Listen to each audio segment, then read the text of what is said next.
La première des bonnes pratiques auxquelles on peut penser pour préserver la qualité de l'air en agriculture, c'est d'optimiser les apports d'engrais ou de pesticides. Optimiser, ça veut dire en réduire la quantité sans pour autant nuire à la récolte. C'est tout l'enjeu de l'agroécologie. Un deuxième ensemble de mesures réside dans les conditions de traitement ou d'épandage qu'on va faire, avoir des appareils bien réglés, avoir par exemple des déflecteurs pour éviter les dérives au vent des pesticides, et puis respecter les conditions météorologiques adéquates. Et puis un troisième ensemble, peut-être au niveau du paysage par exemple, on sait que des ceintures d'arbres autour des champs peuvent être de bons capteurs de pollution.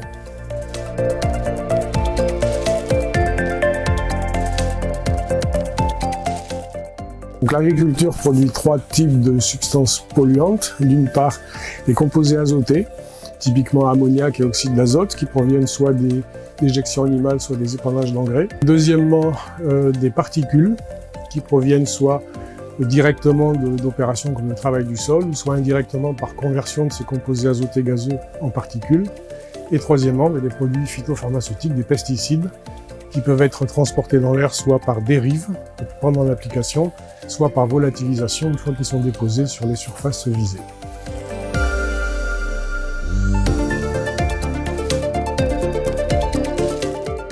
Il existe plusieurs composantes de la qualité de l'air qui ont un impact en agriculture. On peut citer l'ozone, le dioxyde de soufre et les métaux qui sont transportés par des particules. L'origine de ces composants réside dans le chauffage domestique, la combustion, l'industrie, le trafic routier. Donc ces éléments, ils entraînent par exemple une altération de la photosynthèse qui va provoquer des baisse de croissance et donc des pertes de rendement à la fin. Ils peuvent avoir un effet aussi sur l'acidification des écosystèmes et enfin ils peuvent nuire à la qualité des produits récoltés.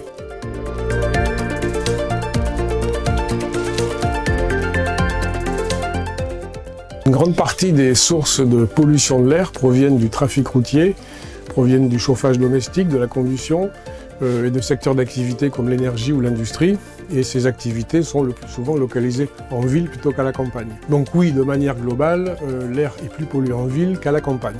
Ceci dit, il faut tenir compte de la présence de vent et dans certaines conditions, une grosse agglomération par exemple va avoir un panache de pollution qui va s'étaler sur plusieurs dizaines ou centaines de kilomètres et donc affecter l'air pollué dans des campagnes environnantes.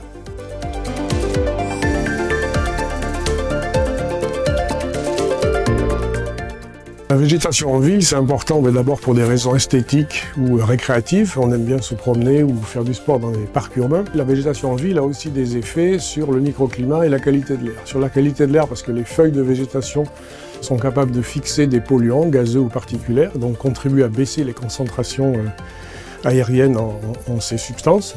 Et d'autre part, sur le microclimat, la végétation d'une part fait de l'ombrage, et un piéton qui est à l'ombre d'un arbre va mieux supporter les chaleurs estivales par exemple, et l'autre effet c'est la transpiration, c'est-à-dire que l'énergie que l'arbre utilise pour vaporiser l'eau liquide qu'il contient ne va pas servir à réchauffer l'air, donc on a un potentiel de refroidissement de cette végétation.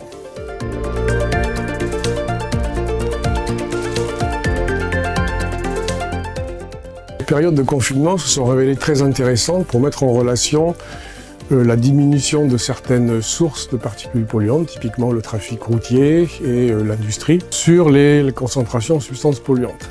Alors, dès le premier confinement, qui était le plus strict, on a vu très rapidement une baisse des oxydes d'azote, par exemple, liés au trafic routier, dans les agglomérations et le long des axes. On a vu également une baisse des émissions de CO2, de monoxyde de carbone, liées en particulier à l'industrie, et beaucoup d'autres polluants comme ça qui ont baissé.